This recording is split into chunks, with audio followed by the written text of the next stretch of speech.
The morning air inside Holy Trinity Church carried the scent of gardenias and polished oak, mingling with the nervous breath of 200 assembled guests. Sunlight streamed through the tall, arched windows, casting colored patterns across the stone floor, where Evelyn Harrington stood alone in the sacristy, 24 years old, and dressed in a gown of creamy satin that had taken her mother's seamstress 6 weeks to complete. The gown's delicate lace sleeves brushed against her wrists as she smoothed imaginary wrinkles from the skirt. Her hazel eyes fixed on the heavy wooden door that separated her from the nave beyond. Through the thick wood, she could hear the murmur of conversation growing louder. Lady Seraphina Harrington, her mother, stood beside her with lips pressed into a thin line of controlled anxiety. "He will be here momentarily," she said, adjusting the sapphire pendant at Evelyn's throat with fingers that trembled despite her assured tone. "Mr. Thorne is merely fashionably delayed. You know how gentlemen can be on such occasions." But 30 minutes had passed since the ceremony should have begun. Evelyn's bouquet of white lilies felt heavy in her hands, the stems wrapped in ribbon that matched the cream of her dress. She had chosen the flowers herself from the gardens at their London townhouse, cutting each bloom at dawn when the petals still held morning dew. Arthur had admired her love of flowers during their courtship, calling it charmingly feminine. She wondered now if he would notice the lilies at all. "Perhaps I should check with the chaplain," Lady Seraphina murmured, though she made no move toward the door. Instead, she fussed with Evelyn's veil, repositioning the delicate fabric that cascaded down her daughter's back. "Your father is speaking with the guests, assuring them that everything is proceeding as planned." Evelyn nodded, though unease had begun to coil in her stomach. Arthur Thorne, with his handsome face and ready smile, had courted her with flattering attention for 8 months. He was the second son of a baron, well-dressed and charming, full of talk about future investments and plans for their life together. Her parents had been delighted by the match. The Earl of Harrington's modest fortune would be secured through such an advantageous connection, and Evelyn would gain the social position befitting a young woman of good breeding. She had believed herself fortunate. Arthur laughed easily and danced well. He complimented her intelligence when she discussed the botanical texts her grandmother had left her. He seemed everything a husband should be. On the previous evening, she had found her father alone in the study, a glass of sherry cooling at his elbow and several folded documents spread across the desk.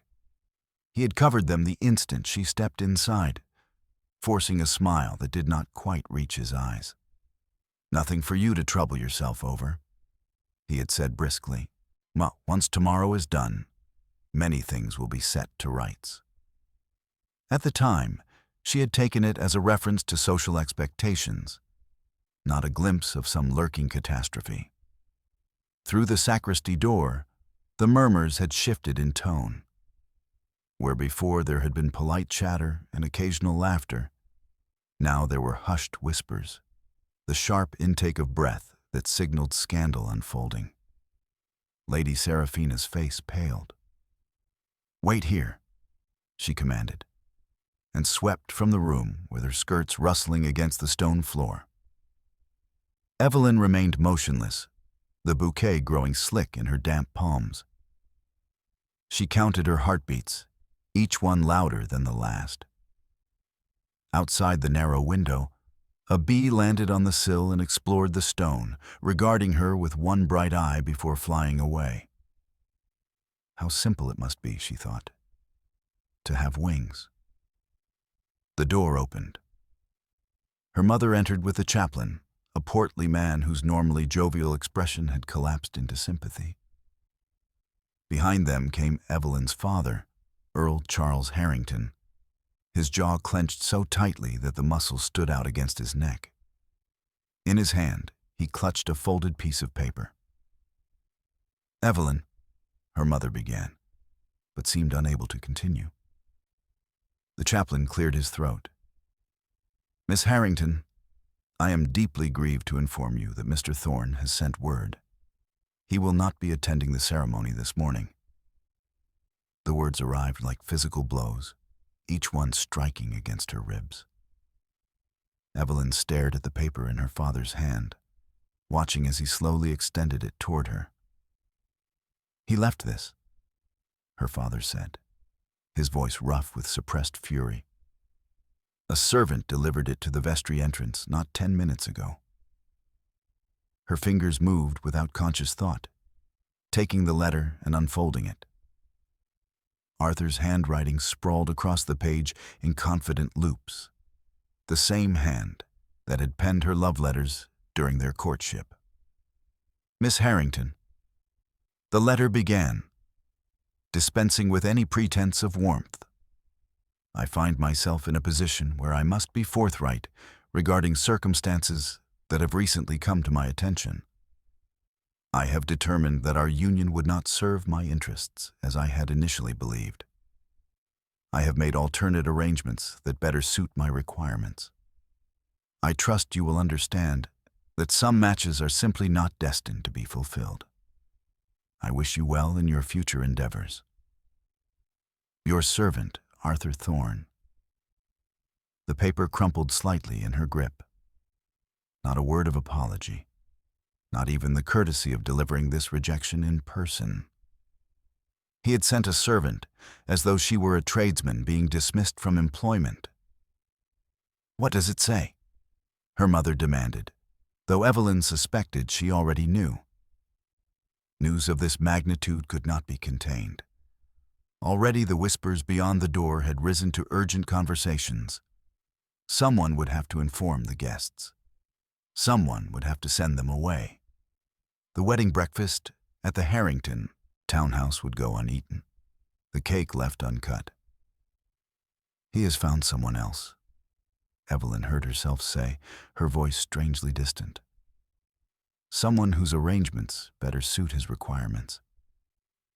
Her father made a sound between a growl and a curse.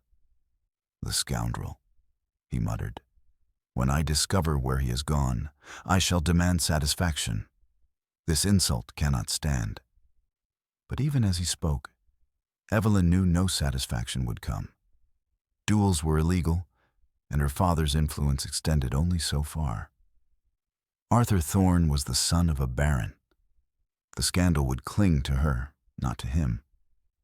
Society would whisper that she had somehow failed to secure him, that there must have been some deficiency in her person or character that drove him away.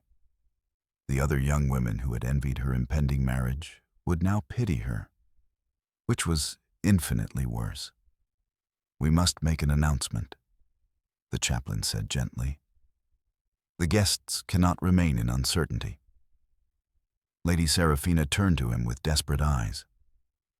"Perhaps if we wait another hour, he might yet reconsider. Young men are prone to nervousness on such occasions." "Mother," Evelyn interrupted, surprised by the firmness in her own voice. "He is not coming. We both know this." Through the closed door, she could hear footsteps approaching, male voices, one familiar. The door opened again, and Evelyn looked up to see a tall figure standing in the entrance, silhouetted against the light from the nave beyond. Dominic Blackwood, the Marquis of Wyvern, stepped into the sacristy with the quiet authority of a man accustomed to command. He was 31 years old, dark-haired and broad-shouldered, his gray eyes sharp beneath straight brows. Evelyn had met him only twice before, both times at social gatherings, where they had exchanged no more than polite greetings. He was connected to her family through a distant relation. His late mother had been cousin to Evelyn's grandmother, but they moved in different circles. Marquesses did not typically concern themselves with the daughters of modest earls. "Your Grace," the chaplain stammered, clearly surprised by the appearance of such elevated company. "We did not expect—" "I was invited to witness the ceremony," Dominic said, his gaze moving from the chaplain to Evelyn. Something in his expression shifted as he took in her wedding dress. The crumpled letter still clutched in her hand, the devastation her mother was trying so desperately to conceal. His jaw tightened, almost imperceptibly. "I take it the ceremony will not proceed as planned." "Mr. Thorne has withdrawn," Earl Harrington said through gritted teeth, most irregularly. Dominic's eyes flickered to the door through which he had entered, toward the nave where guests were beginning to realize the full scope of what had occurred. "The congregation is becoming restless," he observed. "Rumors are spreading. It would be advisable to make a formal announcement and dismiss the assembly before speculation becomes more damaging than it already is." He was right, of course. Every minute they delayed only worsened the scandal. Evelyn forced herself to meet his gaze directly. "Thank you for your counsel, Your Grace," she said, and was grateful that her voice did not break. "I believe you are correct." For a moment, something passed between them. A flash of understanding, perhaps, or recognition. Dominic's reputation as the Marquis of Shadow was well earned. He attended social functions with rigid courtesy but never danced more than duty required, never courted anyone, never showed the slightest interest in the matrimonial pursuits that consumed London society. Yet now, standing in this small sacristy while her world collapsed around her, Evelyn saw something shift in his expression. His hands, which had been clasped behind his back, tightened briefly. His gaze moved past her to the window where the bee had landed, then returned to her face. "I will speak to the guests, if you wish," he offered. "Your family need not endure that particular ordeal." Lady Seraphina looked as though she might weep with gratitude, but Earl Harrington shook his head. "That is generous, Your Grace. But this is my responsibility. I will address them." Dominic inclined his head in acknowledgement, then turned his attention once more to Evelyn. "Miss Harrington," he said quietly, "I am sorry for this circumstance. You deserve far better treatment than you have received today." As he walked away toward the nave, a single stubborn thought lodged itself in his mind. No one should have to endure such humiliation alone. He had seen men broken on battlefields treated with more kindness than society would offer Miss Harrington in the days to come. The injustice of it sat ill with him, a stone beneath the skin that refused to stop pressing. Before she could formulate a response, he stepped back and exited the sacristy, leaving her standing amid the ruins of her wedding day. Through the still open door, she watched him walk down the aisle toward the assembled guests, his posture straight and purposeful. Something about the set of his shoulders suggested barely contained anger, though his face remained composed. That night, while London society gossiped over their dinner tables about poor Miss Harrington and her vanished bridegroom, Evelyn sat alone in her bedroom and made a decision. She would not remain in this city to be pitied and whispered about. She would not wait for her parents to arrange some lesser match to salvage her reputation. There was a place she could go, far from the judging eyes and false sympathies. Briarwood Cottage, her grandmother's small estate in Shropshire. Left to Evelyn in a separate bequest, but treated by her parents as little more than a forgotten corner of the family holdings. Remote. Quiet. A refuge where she could disappear until the scandal faded, if it ever did. She began to pack before midnight, moving silently through her room and selecting only what she could carry. By dawn, she was gone. Slipping out of the townhouse before the servants had risen, hiring a coach with a small sum of money her grandmother had left her in a separate bequest. The coachman asked no questions when she requested passage north, away from London, away from everything she had known. As the city disappeared behind her and the countryside opened ahead, Evelyn allowed herself one last thought of Arthur Thorne and his cruel letter. Then she folded that memory away, like the wedding dress she would never wear again, and turned her face toward whatever future waited in the wild gardens of Briarwood. The journey north took 2 days of rattling carriage wheels and changing horses at posting inns, where Evelyn kept her head down and spoke to no one beyond what courtesy required. She arrived at Briarwood Cottage in the late afternoon of the second day, when the spring sun hung low over the Shropshire hills and cast long shadows across the overgrown drive. The cottage itself sat at the end of a narrow lane bordered by hedgerows gone wild, its stone walls covered in climbing ivy that had not been trimmed in years. Mr. and Mrs. Giles, the elderly couple who maintained the property, emerged from the front door as the carriage rolled to a stop.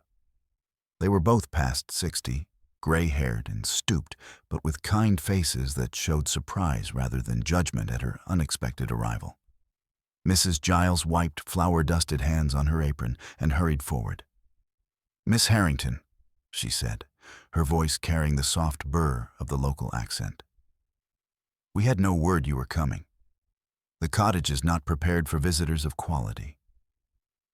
"I am not a visitor, Mrs. Giles," Evelyn replied, accepting the woman's help as she descended from the carriage. "I intend to stay for some time. Please do not trouble yourself with elaborate preparations. Whatever state the house is in will suffice." The cottage was smaller than she remembered from childhood visits with her grandmother. 2 stories of gray stone with narrow windows and a slate roof that showed signs of needed repair. Inside, the furniture stood shrouded under holland covers, and a smell of disuse hung in the air despite Mrs. Giles's obvious efforts to keep the place from falling into complete neglect.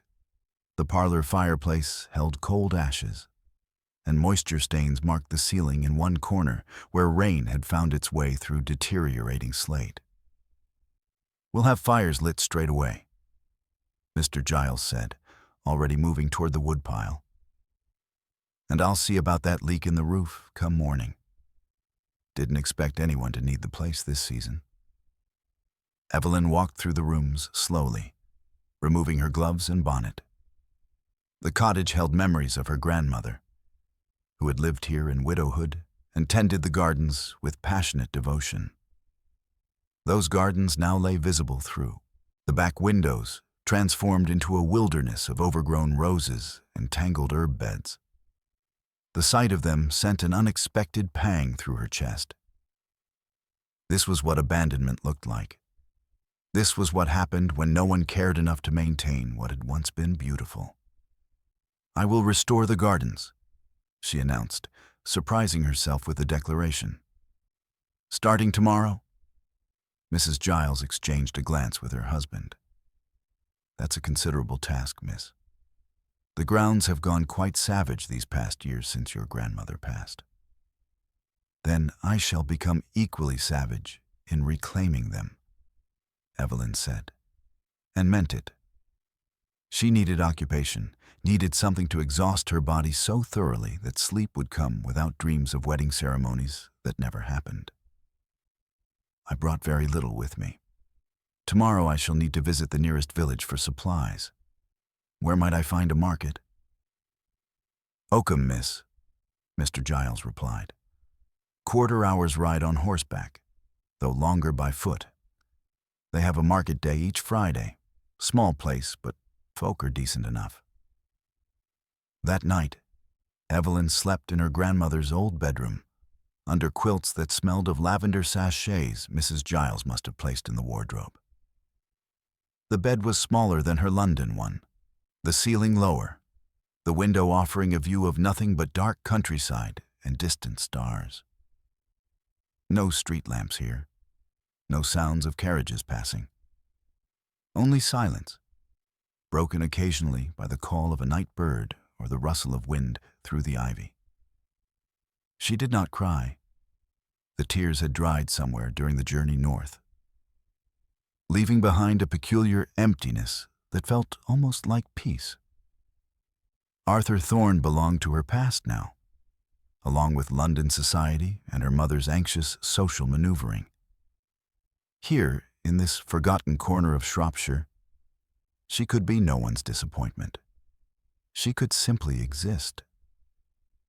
3 weeks passed in a blur of physical labor that left her hands blistered and her muscles aching. She rose at dawn and worked in the gardens until dusk, hacking away at brambles, pulling weeds that had rooted themselves with stubborn determination, coaxing order from chaos, one bed at a time. Mr. Giles helped when his other duties allowed, teaching her which plants were worth saving and which had grown too wild to recover. Mrs. Giles brought meals and worried aloud that Miss Harrington was working herself into illness. But Evelyn paid no heed. The work felt necessary, almost holy in its simplicity. Plant, water, weed, repeat. The letter from her parents arrived on a gray morning when rain threatened but had not yet fallen. Mrs. Giles brought it with breakfast, her expression suggesting she knew its contents would not please. Evelyn broke the seal and read the cramped lines of her mother's handwriting. The letter was cold in tone, filled with reproaches about her sudden departure and demands that she return immediately to London. There were matters to discuss, her mother wrote. Delicate situations requiring Evelyn's presence. The scandal had not faded as quickly as hoped, and new arrangements needed to be made. She must accept the next suitable proposal that came her way, regardless of her personal feelings. Her duty to the family required it. The letter ended with a thinly veiled threat that if she did not return within the fortnight, they would come to fetch her themselves. Evelyn set the letter aside and did not reply. Instead, she went out to the gardens and attacked a particularly stubborn patch of stinging nettles with renewed vigor. The following Friday, she rode one of the Giles's old horses into Oakham for market day.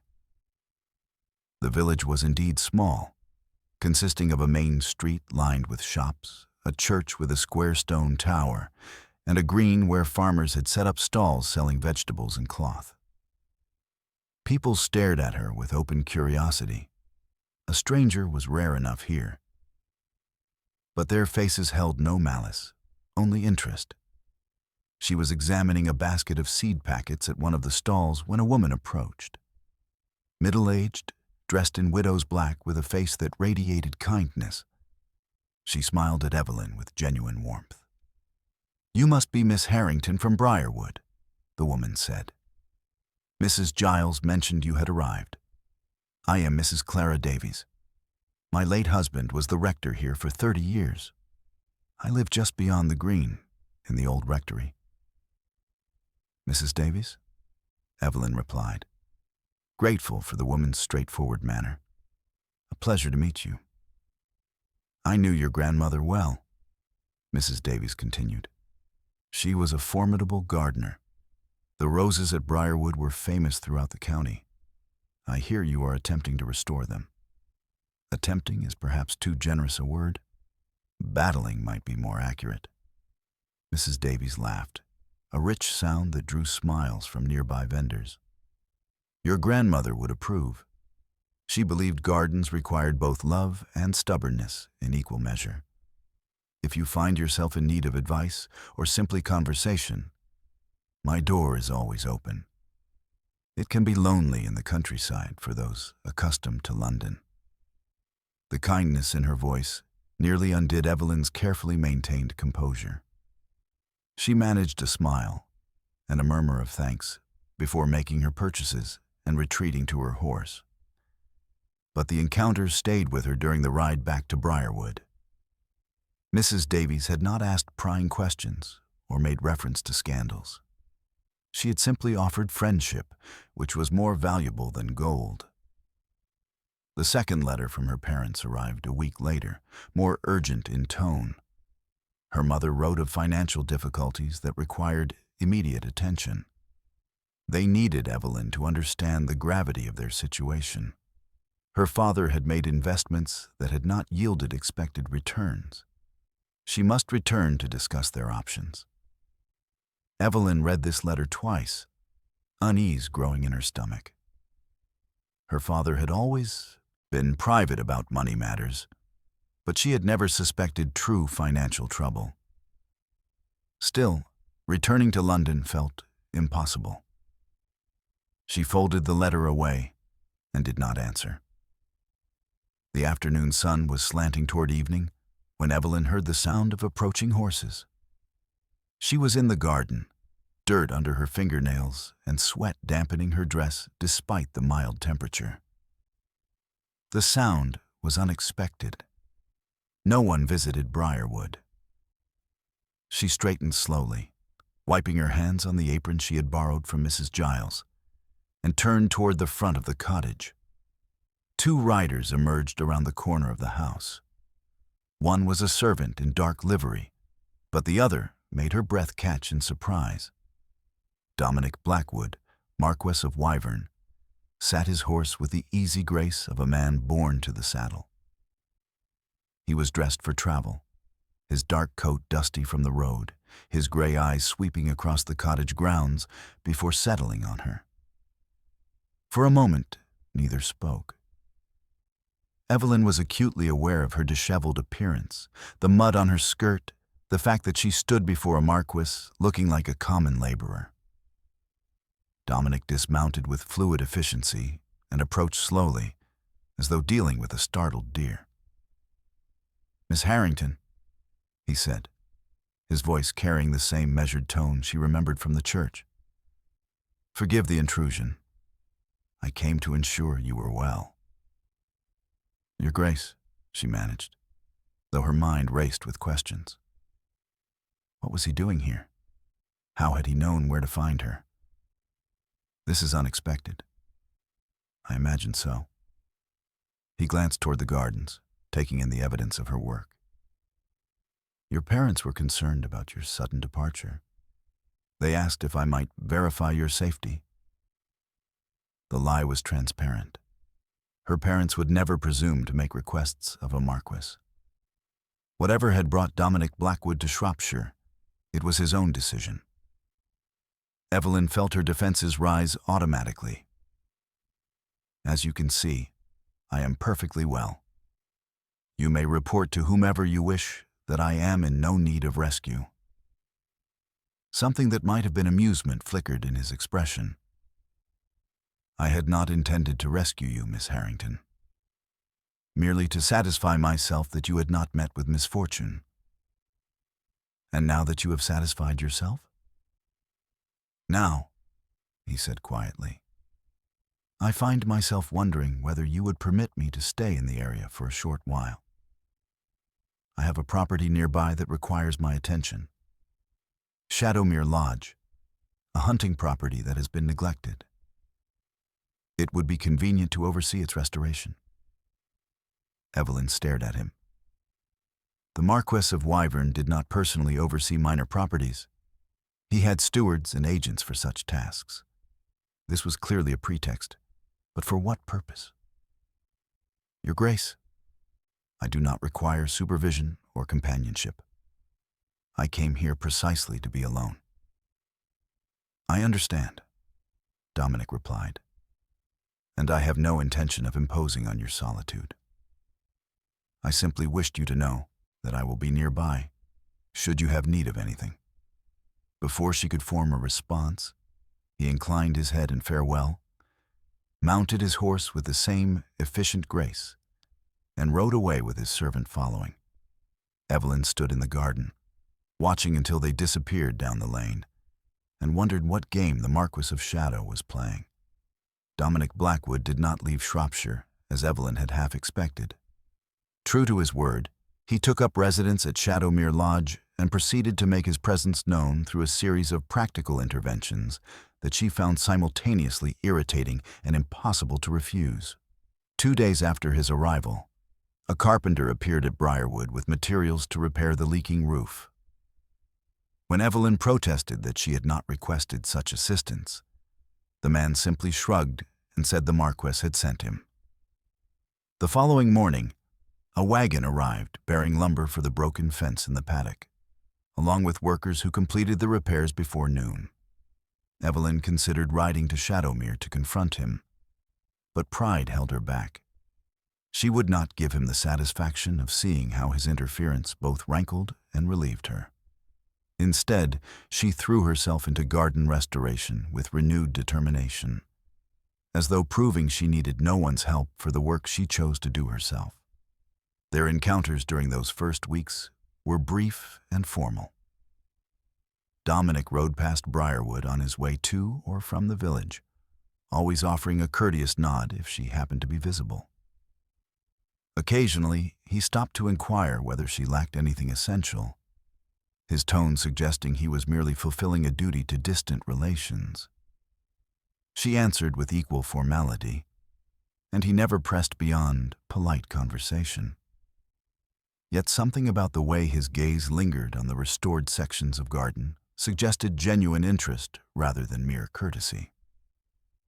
On a Friday morning, 3 weeks after Dominic's arrival, Evelyn rode into Oakham for market day and found Mrs. Davies selecting vegetables at one of the stalls. The older woman's face brightened at the sight of her. "Miss Harrington, how fortunate," Mrs. Davies said warmly. "I was hoping to see you. I have fresh biscuits cooling at home and far too many for one person to consume. Would you join me for tea?" The invitation was offered with such genuine kindness that Evelyn found herself accepting. Mrs. Davies's cottage sat just beyond the village green, a tidy stone structure with flowers blooming in window boxes and a small garden that showed expert care.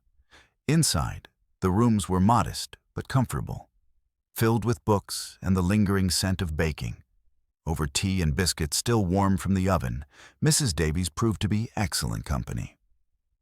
She spoke of village life with gentle humor, never prying into Evelyn's circumstances, but offering observations about the seasonal rhythms of countryside existence that Evelyn's London upbringing had never taught her. When their conversation turned to gardening, Mrs. Davies' eyes lit with enthusiasm. "Your grandmother had a gift for roses," she said, pouring more tea into Evelyn's cup. "She could make them thrive in conditions that would defeat most gardeners.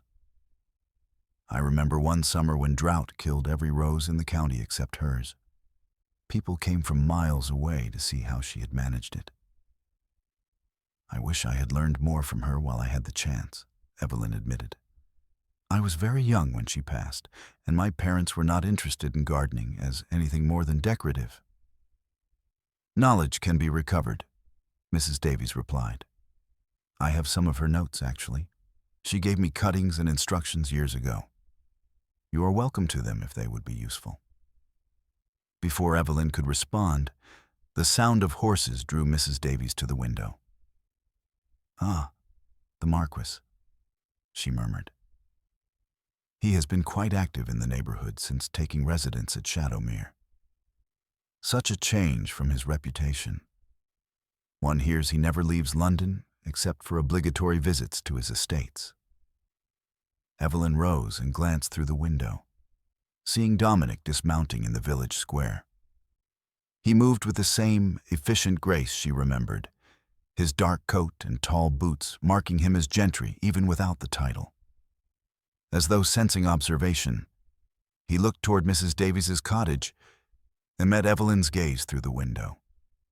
Something shifted in his expression, a momentary softening that vanished so quickly she wondered if she had imagined it. "He is a man of few words," Mrs. Davies continued, returning to her seat, "but many actions. Do you know, he arranged for repairs to the church roof without anyone requesting his assistance?" The parish council was astonished. Such generosity is rare among nobility, particularly from those who have no estate connections to the area. "Perhaps he simply has more money than ways to spend it," Evelyn said, more sharply than she intended. Mrs. Davies's expression grew thoughtful. "Perhaps. Or perhaps he understands something about the value of practical kindness over empty gestures. My late husband used to say that a man's character shows most clearly not in his words, but in what he does when no one is demanding it of him. The Marquis remains here without any social advantage to himself. One must wonder why. Evelyn had no answer to that. Or rather, she had several answers that she was not willing to examine too closely. After taking her leave and collecting her marketing purchases, she rode back to Briarwood troubled by thoughts she could not fully articulate. That evening, while working in the garden as twilight deepened around her, Evelyn heard hoofbeats approaching. She looked up to find Dominic riding toward the cottage, alone this time, without even a servant accompanying him. He dismounted and approached slowly, as though uncertain of his welcome. "Miss Harrington," he said, "forgive the interruption. I noticed your mare favoring her left foreleg when you returned from the village this afternoon. My man Thomas Yates has experience with horse injuries. I thought perhaps he might examine her." Evelyn glanced toward the small stable where Mr. Giles kept the horses.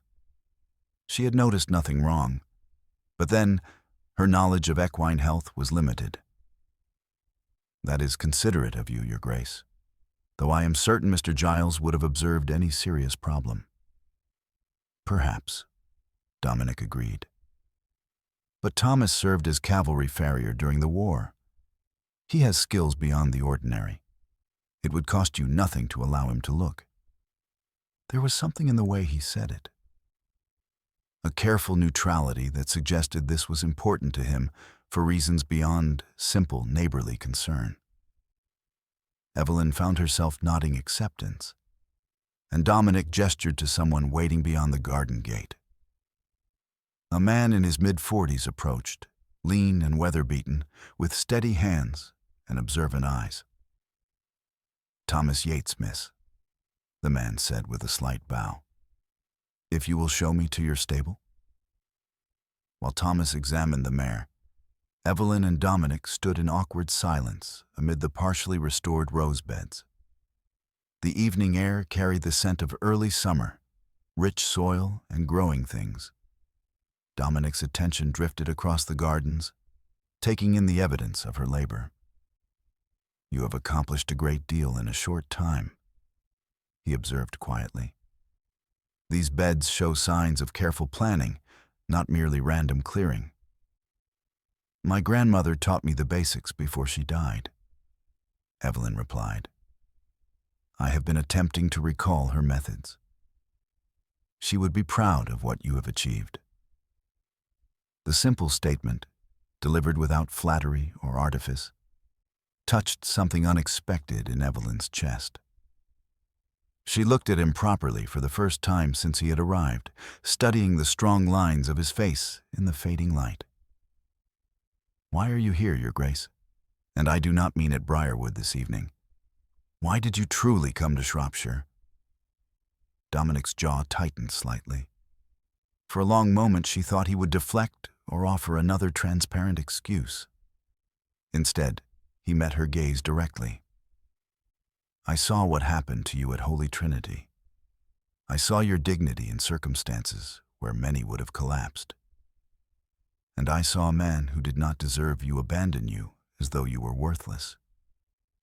The entire situation was unjust. When I learned you had fled London, I wanted to ensure you had not come to harm. And having assured yourself, you remain." "Yes," he said simply. "I remain." "Why?" His expression shifted into something almost vulnerable. "Because London society functions on performance and pretense. Because every interaction there is calculated for advantage. Because in all my years navigating that world, I never met anyone who seemed as genuinely themselves as you did.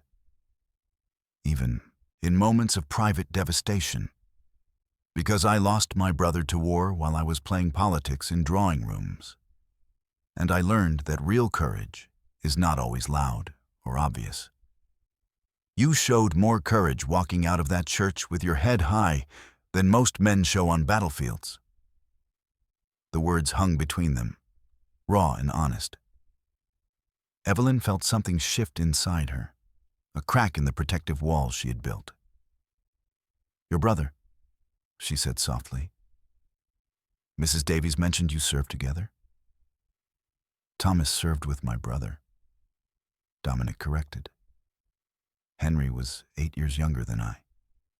He joined the cavalry against my advice and died at Talavera last year. I promised our mother I would protect him, and I failed. Thomas brought his effects home to me. He had been Henry's sergeant, and afterward had nowhere to go. So he came into my service. I am sorry for your loss, Evelyn said, meaning it. Grief is a peculiar burden. It changes how one sees the world. Yes, Dominic agreed. It does. It makes one impatient with meaningless social rituals and more aware of what matters. Which is why, Miss Harrington, I find myself in Shropshire attempting, rather poorly, to offer friendship to someone who clearly values her solitude. Before she could respond, Thomas emerged from the stable. The mare has a stone bruise, miss, he reported. Nothing serious if treated properly. I have applied a poultice and wrapped the hoof. Keep her stabled for 3 days with the poultice changed daily, and she should recover fully. Mr. Giles will know how to manage it. Thank you, Mr. Yates, Evelyn said, grateful for the interruption that gave her time to compose herself. I am in your debt. No debt, miss. Happy to help. Dominic mounted his horse, gathering the reins. I will leave you to your evening, Miss Harrington. But I hope you will consider that friendship need not threaten independence. Sometimes it simply means knowing that someone stands ready to help when help is needed. He rode away into the gathering darkness, and Evelyn stood alone among her grandmother's roses, wondering whether she had the courage to trust again. Not romantic trust, that felt impossibly distant, but the simpler trust of companionship. The trust that someone might stay without demanding more than she was ready to give. That night, she wrote a brief response to her parents' letters, informing them she was well and would remain at Briarwood indefinitely. She did not mention Dominic Blackwood or his presence at Shadowmere Lodge. Some things were too complicated to explain in writing, and she was not certain she understood them herself yet. Summer arrived in earnest, bringing with it longer days and the slow transformation of Briarwood's gardens from wilderness into something approaching order. Evelyn's hands had grown calloused from work, her complexion darker despite the bonnet she wore against the sun. The change pleased her. She felt substantial in a way London life had never allowed, rooted in soil and purpose rather than floating through drawing rooms like a decorative ornament. Dominic's visits became routine, though never predictable. He appeared 3 or 4 times each week, sometimes bringing books he thought she might enjoy. Other times simply joining her in whatever task occupied the moment. They developed an unspoken pattern of companionship that required little conversation, but felt increasingly comfortable. He helped her stake climbing roses without being asked, worked alongside her weeding herb beds, and proved surprisingly knowledgeable about practical matters her education had ignored. One afternoon in mid-June, they found themselves trapped in the greenhouse when a sudden storm rolled across the hills. Rain hammered against the glass roof while thunder rumbled overhead, and Evelyn set aside her trowel with a resigned sigh. Dominic stood near the workbench, examining seed packets she had collected from Mrs. Davies. Your grandmother was meticulous, he observed, reading the faded labels in her handwriting. She noted not just what she planted, but soil conditions, weather patterns, bloom times. These are records a botanist would value. She treated gardening as a science, Evelyn replied, watching rainwater stream down the glass panes. My mother thought it unseemly for a woman of her station to spend so much time with her hands in dirt. They argued about it constantly. Your mother values appearances over substance. The blunt assessment startled her into laughter. "Your Grace, that is hardly a polite thing to say." "Dominic," he corrected. "We have been working side by side for weeks now. I think we can dispense with excessive formality when we are alone." He set down the seed packets and turned to face her fully. "And I am not being impolite. I am being honest. Your mother prioritizes social position and reputation above all else. She would have had you marry a scoundrel rather than face temporary embarrassment." Evelyn leaned against the workbench, studying him. The stormlight cast shadows across his strong features, and she noticed details she had previously overlooked. The small scar near his left temple, the way his jaw tightened when he spoke of things that angered him, the unexpected gentleness in his hands when he handled fragile seedlings. "You speak as though you know my mother well," she said quietly. "I know women like her. London society is full of them. They sacrifice genuine happiness for the illusion of success, then wonder why their lives feel hollow." He paused, then added more softly, "I watched my own mother do the same thing. She pushed Henry toward military glory because it sounded impressive at dinner parties, never considering whether it suited his temperament. He died trying to live up to expectations that meant nothing beyond social approval. Is that why you never courted anyone? Because you despise what London society values?" Dominic moved closer, close enough that she could see the darker flecks in his gray eyes. "I never courted anyone because I never met anyone worth courting. Until I stood in that church and watched you face public humiliation with more dignity than most generals show on battlefields. Until I saw you choose exile over compromise. Until I came here and found you rebuilding something beautiful from ruins, asking for no one's approval or assistance." The air between them felt charged with more than the electricity of the storm. Evelyn's heart beat faster, and she realized with sudden clarity that somewhere during these weeks of shared work and quiet conversations, something fundamental had shifted. This was not the superficial attraction she had felt for Arthur Thorne, based on charm and flattery. This was something deeper, built on respect and genuine understanding. "I am not brave," she said, needing him to understand. "I ran away because I was too frightened to stay and face the consequences of Arthur's betrayal. You chose self-preservation over social martyrdom. That is wisdom, not cowardice." His hand moved to her arm, a gentle touch that sent warmth through her despite the storm's chill. "Evelyn, I am not skilled with pretty words.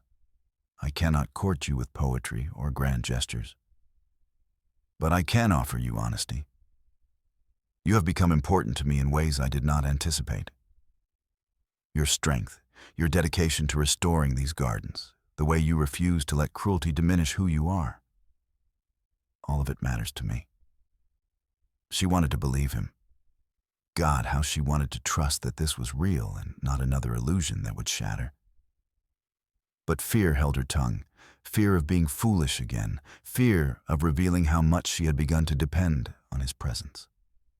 The storm eased gradually, rain gentling to drizzle. Dominic stepped back, giving her space she had not asked for, but perhaps needed. "I should return to Shadowmere," he said. "Thomas will worry if I am caught out too long in weather."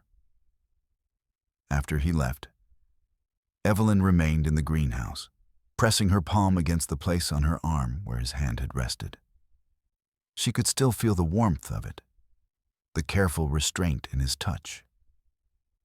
He had offered her honesty, which was more than Arthur had ever given. But honesty also meant acknowledging her own feelings, and those terrified her more than any scandal. That evening, Mrs. Clara Davies arrived unexpectedly with a basket of fresh bread and preserves.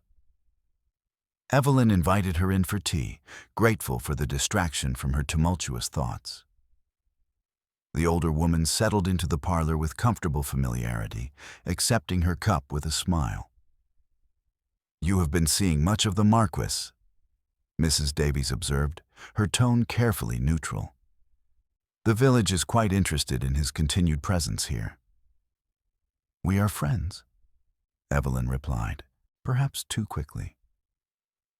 "Nothing more." Mrs. Davies' expression turned knowing. "My dear," my late husband used to say, "judge people by their consistent actions, not their pretty words. The Marquess has remained in Shropshire for nearly 2 months now, far longer than any property inspection requires. He has no social obligations here, no family connections beyond the most distant. Yet he stays, and he spends his time helping you restore gardens that benefit him not at all. Actions speak quite loudly when one chooses to hear them. I do not know if I can trust my own judgment anymore," Evelyn admitted. "I believed Arthur when he said he cared for me. I was completely wrong. Mr. Thorne said what you wanted to hear. The Marquess says what is true, whether or not it pleases. There is a considerable difference." Mrs. Davies set down her teacup and leaned forward. "I am not suggesting you rush into anything. But do not let one man's cruelty blind you to another man's genuine regard. That would be letting Arthur Thorne win, even in absence." After Mrs. Davies departed, Evelyn sat alone in the gathering dusk and allowed herself to examine the feelings she had been avoiding. She thought of Dominic's patience, his understanding of her need for independence, his willingness to work beside her without demanding anything in return. She thought of the way he spoke about his brother with such raw grief, the careful way he handled delicate plants, the quiet fury in his voice when he mentioned Arthur's betrayal. Perhaps, she thought, trust was not something that arrived fully formed. Perhaps it was built gradually, like her gardens, one careful action at a time. Dominic had been planting seeds of trust for weeks now, tending them with consistent care. The question was whether she had the courage to let them grow. The next morning, she woke to find a letter tucked under her door. Dominic's handwriting, precise and clear. "Evelyn, I spoke more plainly yesterday than I perhaps should have. If I have made you uncomfortable, I apologize. Your friendship matters more to me than any romantic consideration. I will respect whatever boundaries you require. Yours, Dominic." She held the letter for a long moment, reading between the carefully formal lines to the vulnerability beneath. He was giving her permission to reject him without losing his companionship, offering safety even as he acknowledged deeper feelings. It was, she realized, exactly the sort of thing a man who truly cared would do. Evelyn dressed carefully, plaited her hair with more attention than usual, and rode to Shadowmere Lodge. Dominic answered the door himself, surprise and something like hope flashing across his face, before his usual composure returned. "I received your letter," she said without preamble, "and I have a response, though I would prefer to deliver it in person rather than in writing." "Of course. Please, come in." She followed him into a study lined with books, noting the masculine simplicity of the furnishings. The map spread across a large desk, the comfortable disorder of a space actually used for work rather than display. He gestured to a chair, but she remained standing, needing to say this while courage lasted.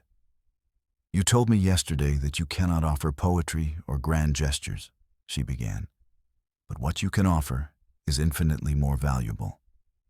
You have given me time to heal. You have respected my need for independence, while showing me I need not face everything alone. You have asked nothing of me except what I was willing to give freely."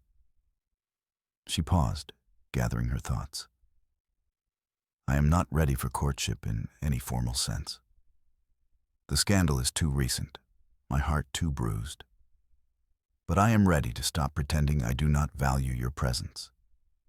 I am ready to acknowledge that when you are not here, I miss you. And I am ready to see where honest friendship might lead, if given time to develop naturally. Dominic's expression transformed, warmth replacing his usual guarded restraint.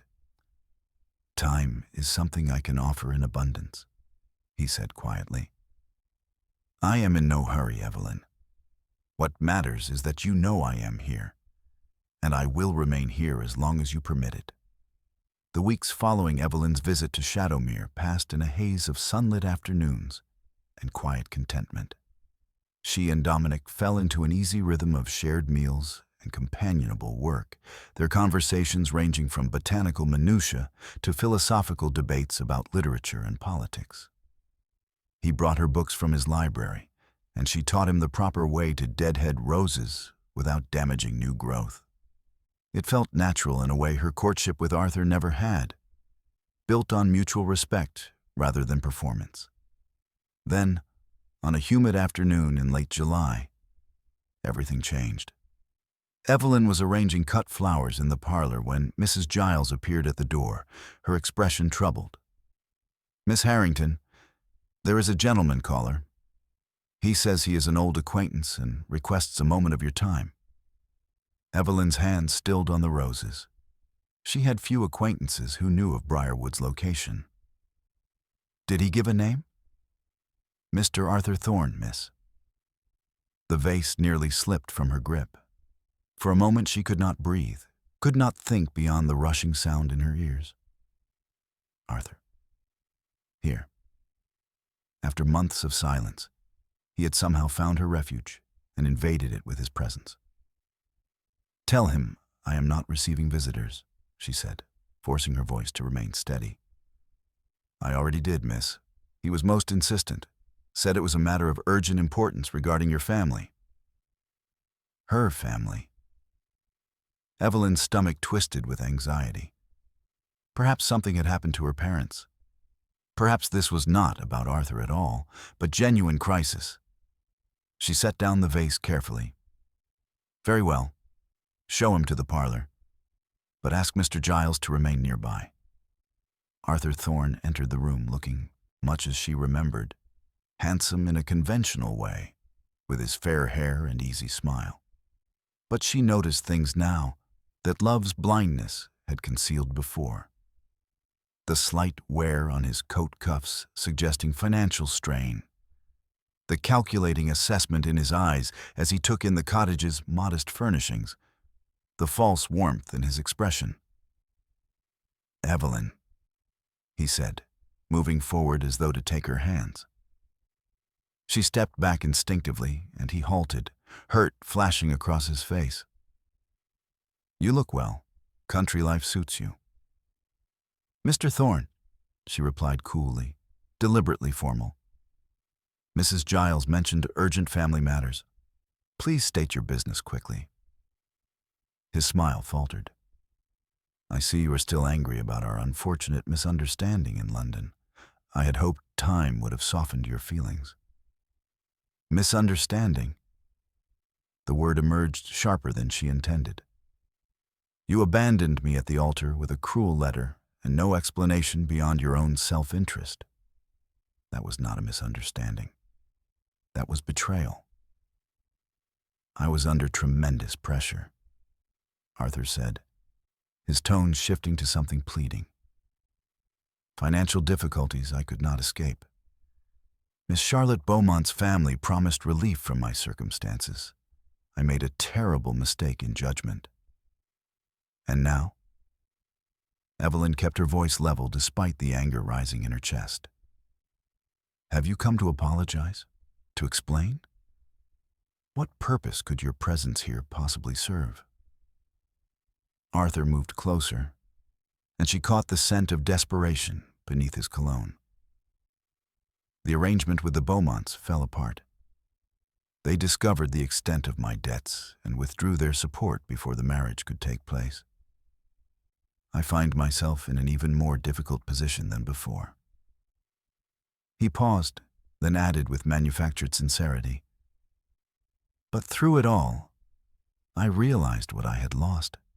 You, Evelyn, your genuine affection, your steadfast character. I was a fool to prioritize money over true companionship." She stared at him in disbelief. "You expect me to believe you came here out of rekindled affection, after everything?" "I came because I made a grievous error and wish to correct it. Society will forgive my hasty departure if we announce renewed intentions. Your reputation will be restored, and we can begin again on firmer ground. Surely you must see the wisdom in accepting this opportunity for redemption." The audacity of it left her momentarily speechless. He stood before her, suggesting reconciliation, as though he were offering charity rather than begging for rescue from his own failures. Before she could formulate a response, the parlor door opened. Dominic stood in the doorway, and Evelyn had never been more grateful to see anyone in her life. He took in the scene with one swift glance. Arthur's supplicating posture, her rigid stance, the tension crackling between them. His expression hardened into something cold and dangerous. "Miss Harrington," Dominic said, his voice carrying the weight of his title. "I heard you had an unexpected visitor. I thought it prudent to ensure you were not distressed." Arthur's face paled as he recognized the Marquis. "Your Grace, I did not realize you were in residence nearby. This is a private conversation." "Nothing about your presence here is private, Thorn," Dominic interrupted, moving into the room with predatory grace. "You abandoned Miss Harrington in the most public and humiliating manner possible. Your return now, uninvited and unwanted, constitutes harassment." "I am merely attempting to repair damage caused by unfortunate circumstances," Arthur protested, though his voice had lost its confident edge. "Surely your Grace understands that mistakes can be forgiven, arrangements reconsidered. I understand that you treated a woman of integrity and worth as though she were disposable," Dominic said, his tone cutting. "I understand that you now find yourself in desperate straits and view Miss Harrington as a convenient solution to problems of your own creation. What I do not understand is how you possess the arrogance to imagine she would ever consider accepting your suit after such betrayal." Evelyn felt something shift inside her, a final severing of whatever small doubt had remained. She looked at Arthur properly for the first time since he entered, seeing him with clear eyes unclouded by affection or nostalgia. He was exactly what Dominic said: desperate, manipulative, thinking only of his own advantage. "Mr. Thorn," she said, her voice steady and certain, "the Marquis is correct. You did not come here because you value me or regret causing pain. You came because your schemes failed, and you need rescue from consequences you brought upon yourself. But I am not a solution to your problems. I am not a commodity you can discard and then reclaim when convenient. Evelyn, please be reasonable." "I am being perfectly reasonable," she continued, cutting him off. "What happened between us taught me something valuable. It taught me the difference between pretty words and genuine regard. Between someone who takes what serves them and someone who gives without demanding return. You were never capable of real affection, Arthur. You were only ever capable of calculation." Arthur's expression shifted from pleading to something uglier. "You think your position is secure here, alone and scandalous? Society will never forget what happened. No respectable man will want you after being publicly rejected. I am offering you a chance to salvage something from ruin, and you throw it back in my face? She does not need salvaging," Dominic said, his voice dangerous in its quiet intensity. and she certainly does not need the doubtful honor of connection to a man drowning in debts and devoid of character. I suggest you leave, Thorne, immediately. And if I choose to stay? To speak with Evelyn further about matters that do not concern your grace? Dominic's hand moved to rest on the back of a chair, and Evelyn noticed the whiteness of his knuckles. Then you will discover exactly how much I can make your already difficult circumstances infinitely worse. I have considerable influence in London. One word from me, and what few doors remain open to you will close permanently. Your creditors will become less patient. Your family's tolerance will evaporate. Do I make myself clear? The threat hung in the air, unmistakable and absolute. Arthur looked between them, calculation warring with fury in his expression. Finally, he stepped back, adjusting his coat with jerky movements. "This is not finished," he said, directing his words at Evelyn. "You will regret refusing this opportunity when scandal continues to follow you and no other options present themselves." "The only thing I regret," Evelyn replied quietly, "is ever believing you were worth my affection. Now leave my property and do not return." Arthur departed with a final glare that promised future trouble. The moment the door closed behind him, Evelyn felt her legs weaken. She sank into the nearest chair, hands trembling with delayed reaction. Dominic crossed the room and knelt beside her chair, his face creased with concern. "Are you well?" he asked gently. "Did he harm you?" "No. He only confirmed what I already knew." She looked at him, this man who had appeared like some avenging force at exactly the right moment. "How did you know to come?" "Thomas saw an unfamiliar horse at your gate. He recognized it as the type desperate men rent when they cannot afford to maintain their own. I came immediately." His hand covered hers carefully. "I should have dealt with him more permanently in London when I had the chance." "What you did was perfect," Evelyn said. "You let me speak first. You let me reject him myself rather than simply removing him. That mattered more than you know." Dominic studied her face with such intensity that she felt exposed. "You were magnificent. Stronger than steel and twice as unyielding. He came here expecting to find you broken and willing to accept crumbs. Instead, he found a woman who knows her own worth." The sincerity in his voice undid something inside her. She had been maintaining such careful control, keeping such careful distance between acknowledgement and action. But Arthur's appearance had clarified everything. Dominic had rushed to defend her, not because she was weak, but because he valued her. He had threatened a man of his own class to protect her dignity. He had stood back and let her fight her own battle while remaining ready to intervene if needed.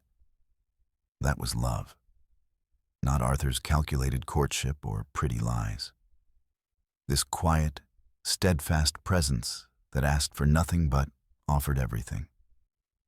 "Dominic," she said softly, "I am grateful you were here." "I will always be here," he replied, "for as long as you permit it." Arthur's departure did not bring the peace Evelyn had anticipated. 3 days later, a carriage bearing the Harrington crest appeared in the drive, and her parents descended upon Briarwood with the force of a military invasion. Evelyn watched from the parlor window as her mother directed servants to unload trunks, her father's face grim as he surveyed the modest cottage. She met them in the entrance hall, her posture straight and her expression carefully neutral. Lady Seraphina embraced her with brittle formality, while Earl Charles Harrington remained stiffly near the door, his jaw clenched with barely suppressed anger. "We received word from Mr. Thorne," her mother said without preamble, "that you refused his generous offer of reconciliation. Evelyn, we must speak immediately about your situation." There are matters you do not understand.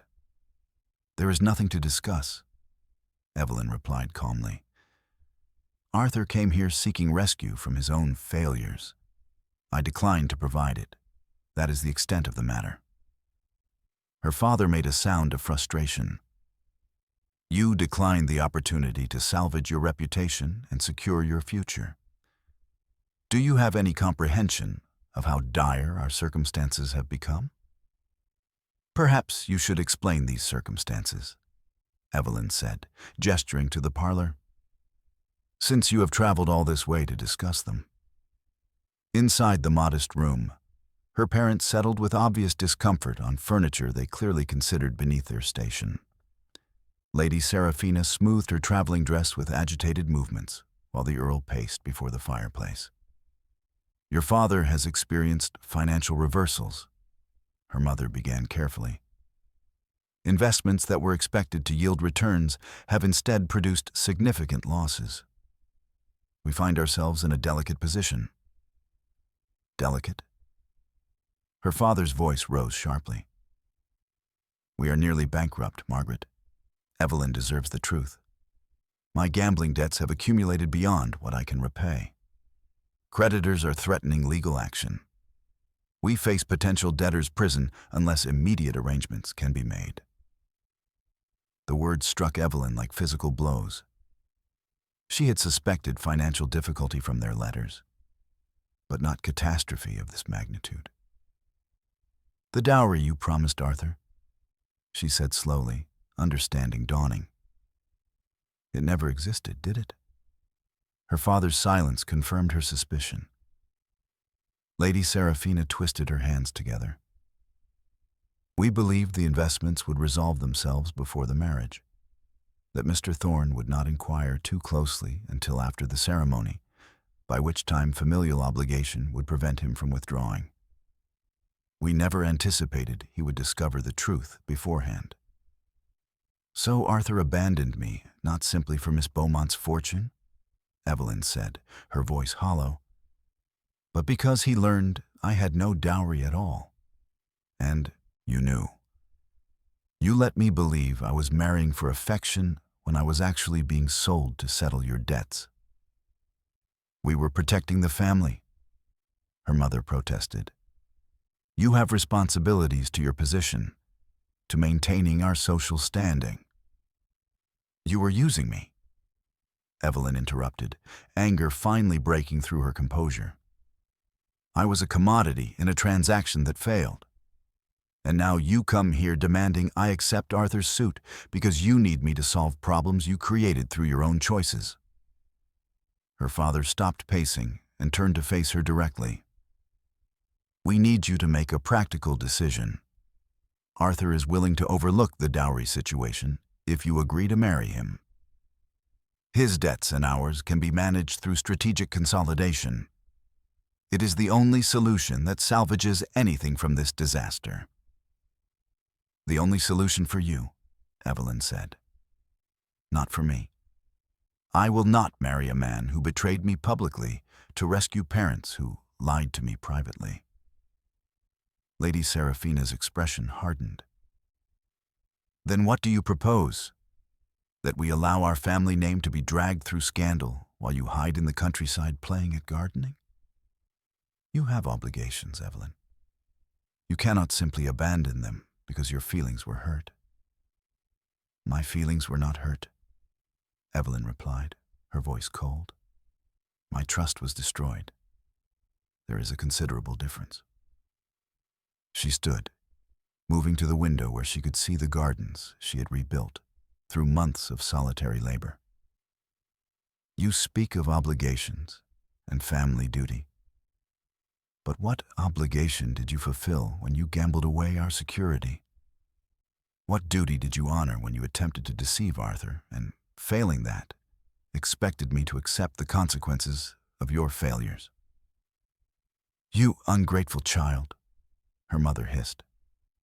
Everything we did was to secure your future. Everything you did was to maintain appearances while hoping someone else would pay the cost. Evelyn interrupted. I am sorry for your circumstances. Truly. But I will not compound your mistakes by making the greatest mistake of my life. Her father's face flushed dangerously. You have no income of your own.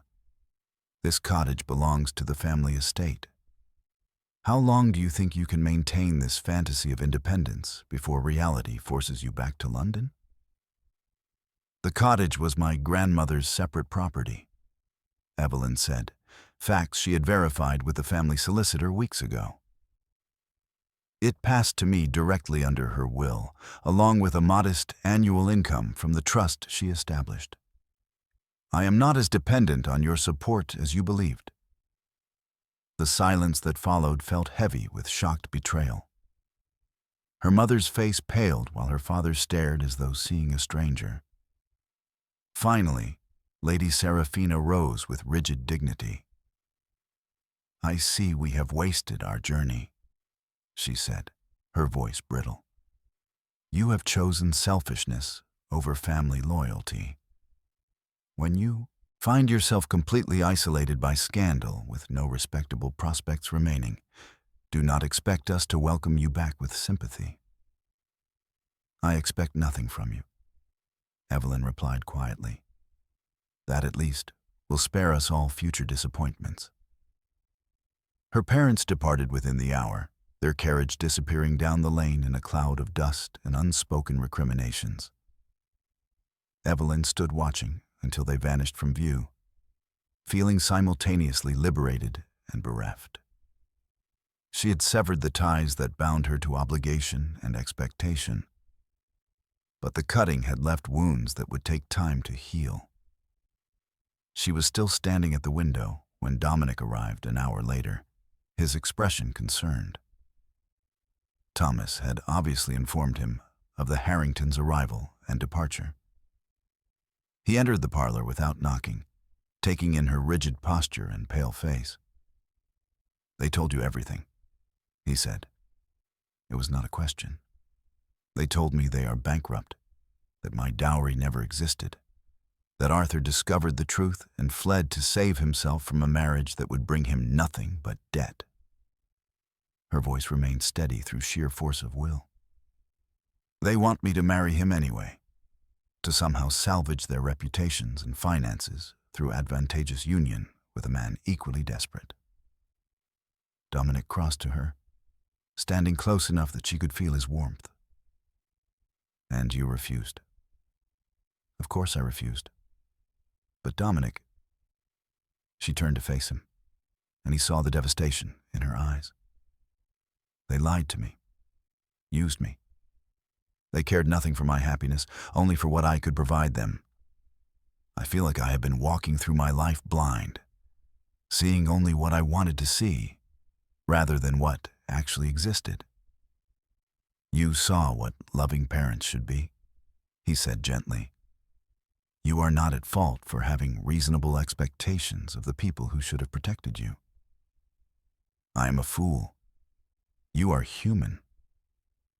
His hands came up to frame her face, thumbs brushing away tears she had not realized were falling. Evelyn, listen to me. Your parents' failures are not yours to carry. Their choices do not diminish your worth. You are intelligent, strong, capable of extraordinary resilience. You rebuilt these gardens from wilderness. You can rebuild your life with equal success. Can I? The question emerged as a whisper. Everyone I trusted has betrayed me. Arthur, my parents. How do I know who to believe anymore? You asked me once why I came to Shropshire, Dominic said, his gray eyes intense in the afternoon light. You asked why I remained. I told you it was because I saw your courage at Holy Trinity. That was true, but incomplete. I remained because in a world of performance and calculation, you were genuine. Because your kindness to servants was not strategic, but instinctive. Because when cruelty shattered your world, you did not become cruel in return. You simply became more careful, which is wisdom, not weakness. His words wrapped around her like shelter. You have been so patient with me, never demanding more than I could give. Because patience is easy when the outcome matters. Evelyn, I have watched you heal yourself over these months, watched you find strength you did not know you possessed. I would wait years more if needed, simply to remain in your presence. But I want you to know. He paused, choosing words with visible care. What I feel for you is not pity or obligation. It is profound admiration for who you are, deep affection for the person you have become, and hope that someday you might trust me enough to allow me closer to your heart. She looked at him, this man who had defended her against Arthur, who had helped her rebuild gardens without taking credit, who had offered friendship when romance felt impossible and never pressured for more. The realization came like dawn breaking, gradual, then suddenly complete. I already trust you, she said. That terrifies me, but it is true. Then will you trust me now? He stepped closer, closing the final distance between them. Trust that I mean what I say, that I will not abandon or betray you, that what I offer is not convenience, but genuine regard, built on months of knowing exactly who you are. The storm outside had been building all afternoon, and as Dominic finished speaking, rain began to fall. Evelyn heard it against the windows, steady and cleansing. She thought of her parents' departure, Arthur's rejection, all the ways her old life had dissolved. And she thought of Dominic, who had appeared in the wreckage and stayed. I trust you, she whispered, and reached for him. His arms came around her carefully, as though she were something precious and fragile. But Evelyn did not feel fragile. She felt grounded and certain in ways she had never experienced with Arthur's charming lies or her parents' conditional love. This was real. This steady heartbeat beneath her cheek, these strong arms holding her through grief, this quiet certainty that she was valued for herself alone. Stay, she said against his chest. Please stay. Always, he promised, and meant it. The weeks that followed were a careful dance between healing and hope. Dominic did not press for formal courtship despite what had passed between them during the storm. Instead, he became a constant presence at Briarwood, their friendship deepening into something more profound, yet still undefined. They rode together across the Shropshire hills, worked side by side in the gardens, shared meals where conversation ranged from botanical minutiae to philosophical debates about literature and politics. He brought her books from his library, and she taught him the proper way to deadhead roses without damaging new growth. It felt natural in a way her courtship with Arthur never had, built on mutual respect rather than performance. Mrs. Clara Davies watched their progression with knowing approval, while Thomas Yates maintained respectful discretion about his employer's frequent absences from Shadowmere Lodge. It was Mrs. Davies who suggested, one afternoon over tea, that perhaps it was time for Evelyn to consider returning to society. Not London immediately, but gradual reintroduction through local connections that might smooth her eventual re-entry to wider circles. Your Grace has been exceedingly patient, Mrs. Davies observed, directing her comment to Dominic with gentle frankness.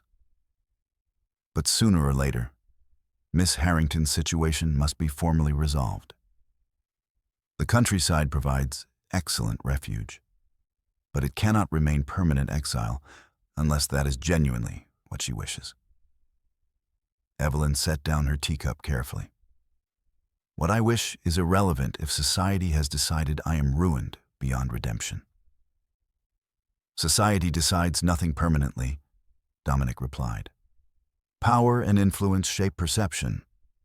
If I formally announce my intention to court you, present you as my intended marchioness, society will realign its judgments accordingly.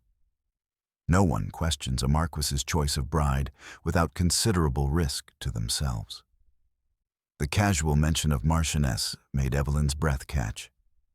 They had avoided discussing marriage explicitly, though it hung unspoken between every shared glance and lingering touch.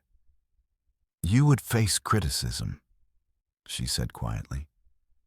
Whispers about why you chose someone touched by scandal. Let them whisper, Dominic said with the dismissive arrogance that sometimes surfaced when his authority was challenged. I have wealth, title, and influence they cannot match.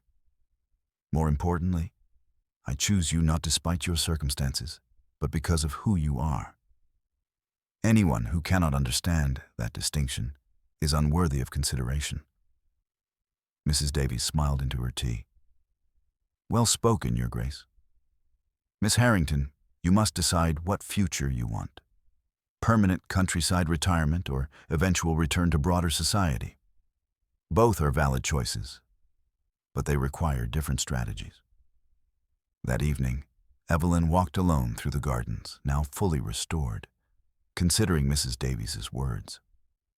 The roses her grandmother had planted decades ago bloomed magnificently, proof that careful tending could resurrect what seemed lost. She had rebuilt these gardens.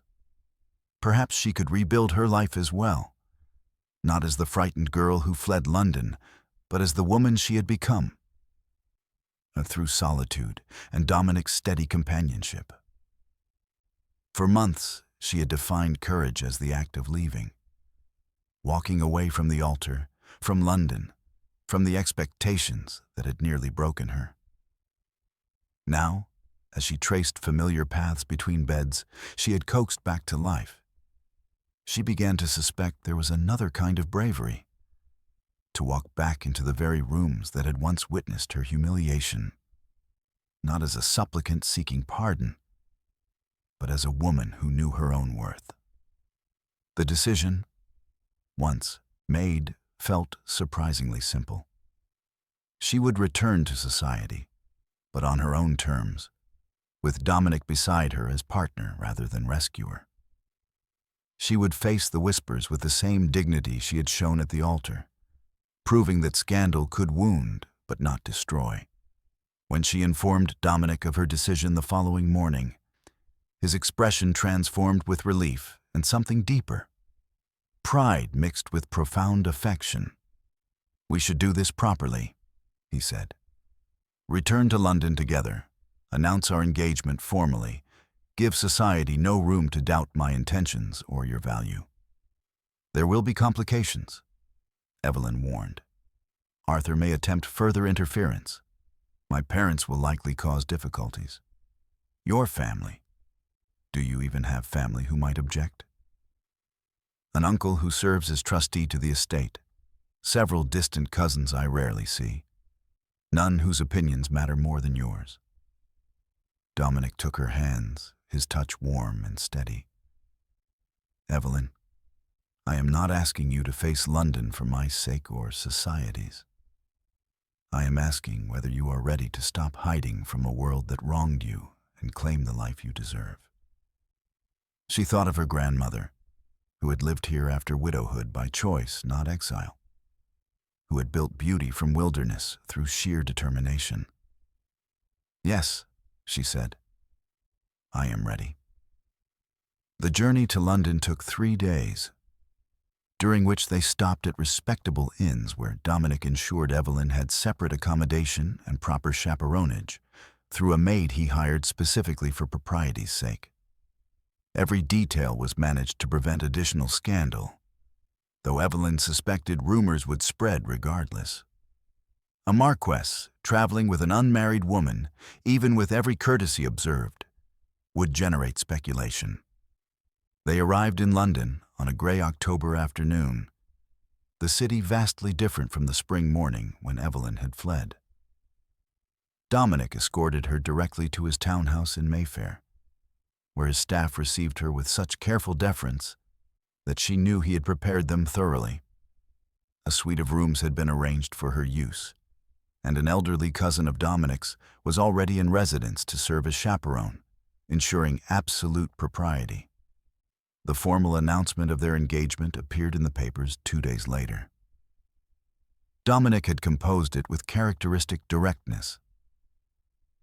Dominic Blackwood, Marquis of Wyvern, is pleased to announce his betrothal to Miss Evelyn Harrington, daughter of the Earl and Lady Harrington.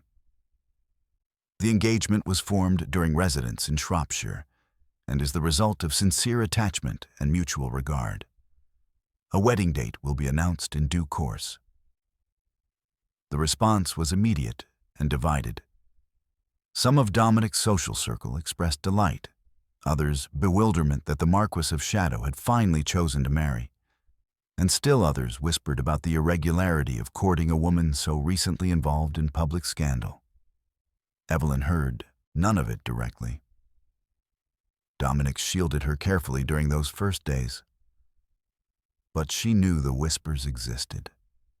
The first true test came at a ball hosted by the Duchess of Pemberton, a woman whose social standing made her approval nearly mandatory for acceptance in highest circles. Dominic had secured an invitation and escorted Evelyn with such visible pride that entering the ballroom felt less terrifying than she had anticipated. Conversations faltered as they appeared. Evelyn felt the weight of dozens of eyes assessing her, judging her, comparing her to the humiliated bride of months ago. But Dominic's hand at her back remained steady, his expression daring anyone to show disrespect. The Duchess herself approached, a formidable woman in her 60s with sharp eyes and sharper wit. "Your Grace," she said to Dominic, "how unexpected to see you at a ball. You typically avoid such gatherings with admirable consistency." "I had no reason to attend before," Dominic replied smoothly. "Now I have every reason. May I present my betrothed, Miss Evelyn Harrington?" The Duchess studied Evelyn with disconcerting intensity. "Miss Harrington, I understand you have been residing in Shropshire? Quite the change from London society." "Yes, Your Grace," Evelyn replied, keeping her voice steady. "I found the countryside beneficial for reflection and restoration. Sensible. London can be exhausting, particularly when one becomes the subject of unkind gossip." The Duchess's expression softened slightly. "My late husband once told me that true character shows not in avoiding scandal, but in how one recovers from it. You appear to have recovered admirably, and His Grace's regard speaks volumes about your worth. He is not a man easily impressed." The words, delivered with such authority, rippled through the nearby guests. Evelyn felt the atmosphere shift, whispers changing tone from judgment to speculation.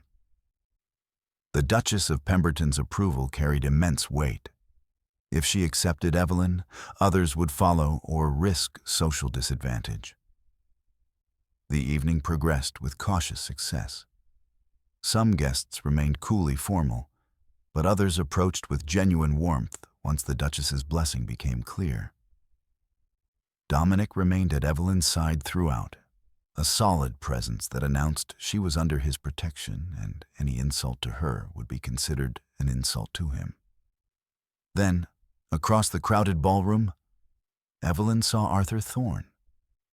He stood near the refreshment tables, dressed in evening clothes that looked slightly shabby compared to the surrounding elegance.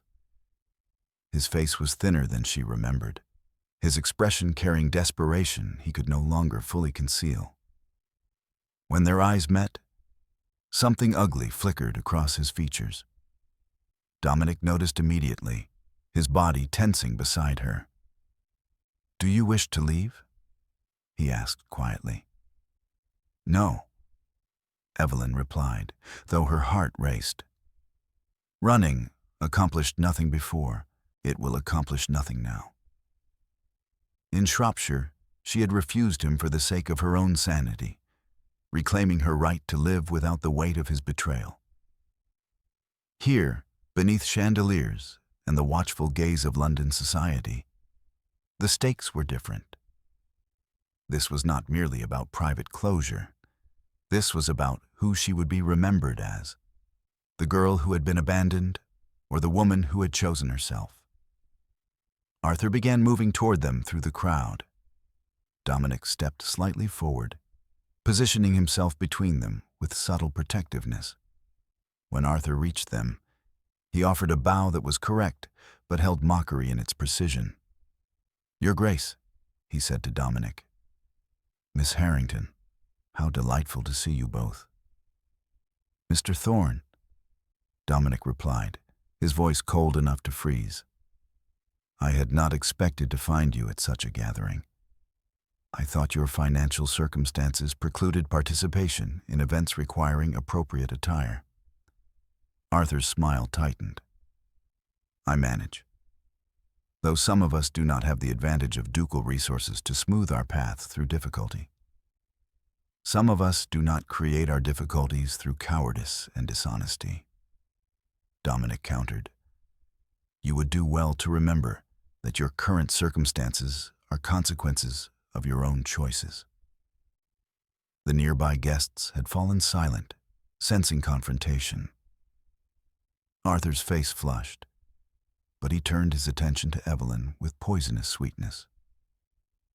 "Miss Harrington, I hope you understand what you are undertaking. His Grace is known for his coldness, his inability to form genuine attachments. When the novelty of rescue wears thin, you may find yourself bound to a man incapable of true affection." Before Dominic could respond, Evelyn stepped forward. "Mr. Thorne," she said clearly, her voice carrying to the listening audience. "You know nothing of genuine affection. You have confused calculation for courtship and self-interest for devotion. His Grace has shown me more authentic regard in months than you managed in false months of pretense. I suggest you leave this gathering before you embarrass yourself further." Arthur's expression twisted with fury. "You think you have won, but society has a long memory. They will never forget that you were left at the altar, that you fled like a coward.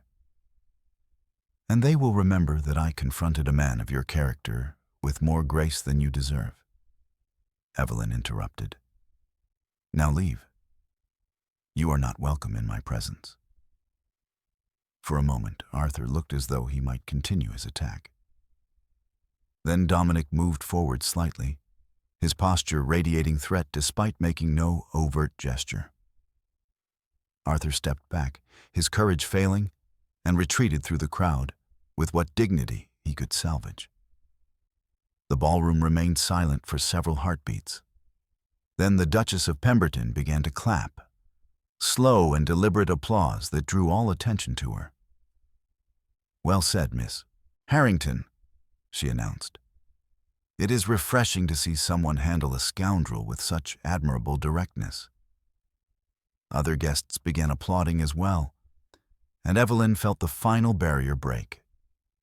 She had faced Arthur publicly and prevailed. Society had witnessed her strength rather than her victimhood.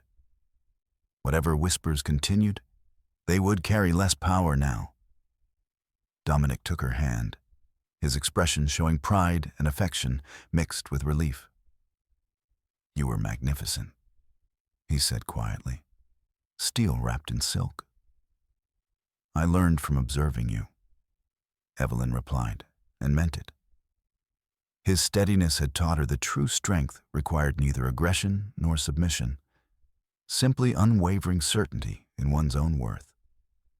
That night, as Dominic escorted her back to his townhouse, Evelyn looked at the city she had fled months ago and felt no fear. She had returned not as the same frightened girl, but as someone fundamentally changed.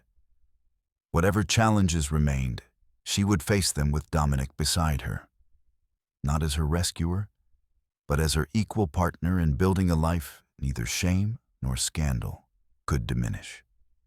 The wedding took place on a crisp November morning in Oakham, not in the grand London churches where noble marriages typically occurred, but in the small stone chapel where Mrs. Clara Davies' late husband had once preached. It was Evelyn's choice, and Dominic had agreed without hesitation, understanding what it meant to marry where she had found strength rather than where scandal had broken her. The chapel filled with an unusual assembly. Mrs. Davies sat in the front pew, dabbing her eyes with a handkerchief. Thomas Yates stood beside Dominic, his weathered face showing pride in his employer's happiness. Mr. and Mrs. Giles occupied a place of honor, having traveled from Briarwood with flowers cut from the restored gardens. A handful of Dominic's London acquaintances had made the journey, along with the Duchess of Pemberton, whose attendance signaled unequivocal social approval. Notably absent were Evelyn's parents, the Earl and Lady Harrington, who had sent neither acknowledgement nor blessing after receiving the wedding invitation. Their absence stung less than Evelyn had anticipated. She had built a new family from people who valued her for herself. Mrs. Davies with her motherly wisdom, the Giles with their quiet loyalty, Thomas with his respectful service, and Dominic with his unwavering devotion. Blood did not define family. Choice and constancy did. Evelyn wore a gown of ivory satin, simpler than the elaborate dress that had hung unworn in London months ago, but infinitely more meaningful. Mrs. Davies had helped her select it, and the older woman's practical eye had ensured elegance without ostentation. Her only jewelry was her grandmother's pearl necklace, a connection to the woman whose legacy had provided refuge and independence. Dominic stood at the altar in dark mourning dress, his expression when she entered, carrying a bouquet of briarwood roses more eloquent than any poet could achieve. His gray eyes held wonder, as though he could not quite believe this moment had arrived, that the woman who had rebuilt gardens from wilderness had chosen to build a life with him. The ceremony was brief and traditional, the rector's words about commitment and partnership resonating in the small space. When Dominic took her hand to slip the gold band onto her finger, his touch was steady and sure. "I promise you honesty," he said quietly, adding his own words to the formal vows. "I promise you respect and partnership. I promise that you will never doubt your worth or my constancy." "I promise you trust," Evelyn replied, her voice clear despite the emotion tightening her throat. "I promise to choose courage over fear. I promise that we will build something real, not performative, together." The kiss that sealed their marriage was gentle, but carried depth. A promise of intimacy yet to be fully explored, of partnership already firmly established. When they turned to face their small gathering, the applause felt genuine in ways London society events never had. The wedding breakfast took place at Briarwood Cottage, which Mrs. Davies had helped transform into a space worthy of celebration. Simple foods beautifully prepared, local wines, conversation that flowed naturally rather than following rigid social protocols. The Duchess of Pemberton surprised everyone by removing her gloves and helping to serve cake, declaring that authenticity was vastly underrated in modern society. As afternoon deepened toward evening and guests began departing, Dominic and Evelyn walked together through the gardens that had brought them together. The late autumn air carried a chill, but the roses still bloomed, hardy varieties that survived frost. Dominic's arms circled her waist, a comfortable intimacy that would have been scandalous months ago, but now felt perfectly natural. "No regrets?" he asked quietly. "About the small ceremony, about marrying in the countryside, rather than making a grand London spectacle?" "None," Evelyn replied with certainty. "This was perfect because it was real. Every person present chose to be here, to witness our commitment. That matters more than filling a cathedral with people attending out of obligation or curiosity." They reached the greenhouse where they had sheltered from the summer storm, where Dominic had first spoken plainly about his feelings. The glass panels reflected the setting sun, turning ordinary structure into something golden and transformative. Evelyn remembered standing here months ago, frightened and uncertain, unable to imagine trusting anyone again. "Do you remember?" Dominic said, as though reading her thoughts. "When I told you I could not offer poetry or grand gestures?" "I remember. You offered honesty instead, which proved infinitely more valuable."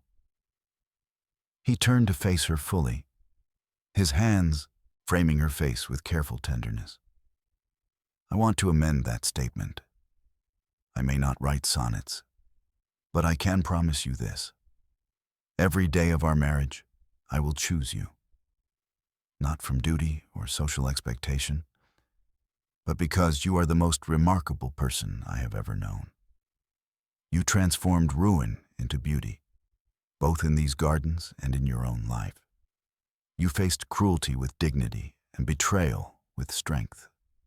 You taught me that real courage is not the absence of fear, but the willingness to risk trust despite past wounds." Tears blurred Evelyn's vision. "You gave me time to heal without demanding I hurry the process. You showed me that genuine regard does not require performance or perfection. Dominic, I was so broken when you found me. I thought Arthur had destroyed my ability to believe in anything good." "He broke your illusions," Dominic corrected gently. "But illusions are meant to be broken. What he could not touch was your essential self, your intelligence, your resilience, your capacity for growth and renewal. Those were always yours, Evelyn. I simply reminded you they existed." She reached up to trace the small scar near his temple, a detail she had noticed during their first summer together. "We have both carried grief. Your brother, my betrayal. Perhaps that is what allowed us to understand each other." "Perhaps," he agreed. "Or perhaps some connections transcend explanation. I saw you standing in that church, abandoned and humiliated, and something in my chest shifted. I did not know then what it meant, but I knew I could not simply walk away and forget you existed." Night was falling properly now, the garden surrendering to darkness, broken only by lamplight from the cottage windows. Inside, Mrs. Davies and Thomas would be supervising final cleanup, ensuring everything was properly managed so the newly married couple could have privacy. Tomorrow, they would travel to one of Dominic's estates for a brief wedding journey before returning to divide their time between London obligations and Shropshire refuge. But tonight belonged to beginnings, to the tentative exploration of marriage not built on illusion or social advantage, but on genuine partnership, forged through months of careful trust building. "Come inside," Evelyn said softly. "We have a lifetime of gardens ahead of us, but tonight I simply want to be with you, without audience or expectation." Dominic smiled, that rare, unguarded expression that transformed his usually severe features into something warm and open. "That sounds perfect. No performance, no pretense. Just us." They walked back to the cottage hand in hand, leaving the gardens to their autumn dormancy. Behind them, the roses that had witnessed their courtship would sleep through winter, gathering strength for spring's renewal. Like those roses, Evelyn and Dominic had weathered storms and emerged stronger, their roots deep enough now to sustain them through whatever seasons lay ahead. Inside Briarwood's warm embrace, Evelyn realized this was what her grandmother had known, that true happiness was not found in grand London ballrooms or elaborate social performances, but in moments of genuine connection. In gardens tended with patience, in partnerships built on honesty, in the quiet courage required to choose love again after betrayal had taught fear. She had fled to this place broken and seeking refuge. She left it whole, not because someone had rescued her, but because she had learned to rescue herself. And in doing so, she had found someone willing to walk beside her as an equal, building beauty from ruins together. The cottage door closed behind them, and whatever lay beyond society's continued whispers, her parents' eventual reckoning, the ordinary challenges of married life, could wait. Tonight was simply theirs, the first of thousands of nights to come, each one a choice to continue building the life they had imagined during those long summer afternoons in grandmother's garden. Some love stories begin with grand passion.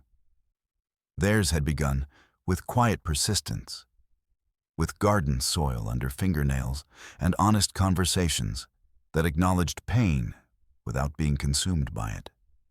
It was not the story Evelyn had imagined when she stood at Holy Trinity altar awaiting a groom who never arrived. It was infinitely better.